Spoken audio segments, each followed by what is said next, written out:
नमस्कार मित्रांनो, आपण आज निघालो आहोत नेवती किनाऱ्यापासून सुमारे 20 ते 25 किलोमीटर दूर समुद्रात असणारा सोन्याचा दगड पाण्यात। साधारण या प्रवासात आपल्याला 7 ते 8 वेगवेगळे पॉईंट्स दाखवले जातात। नेवतीवरून निघाल्यानंतर या प्रवासात प्रथम लागतात समुद्रात उभे असलेले वेंगुर्ला रॉक्स, त्यानंतर जुने व नवे दीपगृह।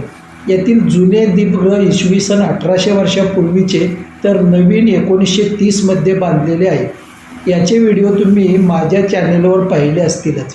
तर प्रवास हा रस्त्याने नाही, तर तो समुद्राच्या लाटावरून करायचा असतो। आजचा आपला प्रवास किनाऱ्यावरून नाही, तर वेंगुर्ला रॉक्स पाहून बोटीमधून समुद्राच्या पोटात उतरलेला आहे। नेवती समुद्रकिनारा आणि सभोवतालचे अप्रतिम सौंदर्य म्हणजे पर्यटकासाठी पर्वणीच आहे। कोकणातील अद्भुत सोनेरी खडकांचे बेट पाहायचे आहे, सिंधुदुर्ग जिल्ह्यातील स्वच्छ निळाशार समुद्रालगत असलेले गोल्डन रॉक बेट अर्थात सोनेरी खडकाचे बेट म्हणजे समुद्राच्या कोंदणातील हिराच।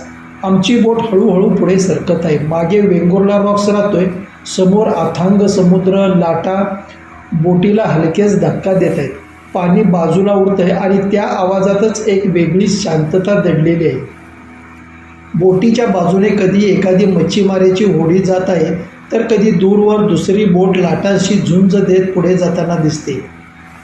आणि त्या सगळ्यांच्या मध्ये दूर क्षितिजावर एक गडद आकार दिसायला लागतो। सुरुवातीला तो फक्त एक साधा खडक वाटतो, पण बोट जसजशी पुढे जाते तो आकार स्पष्ट होऊ लागतो आणि हाच तो गोल्डन रॉक। हळूहळू, खूप हळूहळू तो आमच्या जवळ येतोय। सूर्यकिरण त्याच्यावर पडतायत आणि तो खडक नावाप्रमाणे सोनेरी रंगात चमकू लागतो।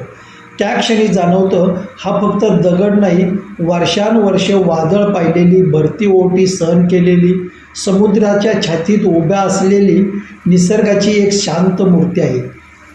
ही लाटा येतात, बोटीला हलवतात, पाणी उडतं, पण गोल्डन रॉक अढळ उभा आहे। किनाऱ्यालगतचा समुद्रात अतिशय ठामपणे उभ्या असलेल्या या खडकावर सकाळी जेव्हा सूर्याची किरणे पडतात, तेव्हा तो सोनेरी आणि अधिक आकर्षक दिसतो। या बेटाच्या जवळच seagull points, dolphin points, tsunami points, crocodile points पाहता येतात। तर जवळचा 300 फूट उंचीचा नेवती किल्लाही ऐतिहासिक आठवणीशी जोडतो।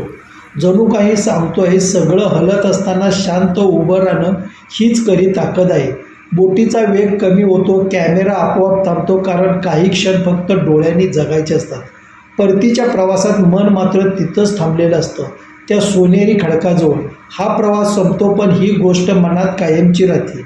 या गोल्डन रॉकचे अद्वितीय सौंदर्य अनुभवण्यासाठी नक्की या ठिकाणी भेट द्या।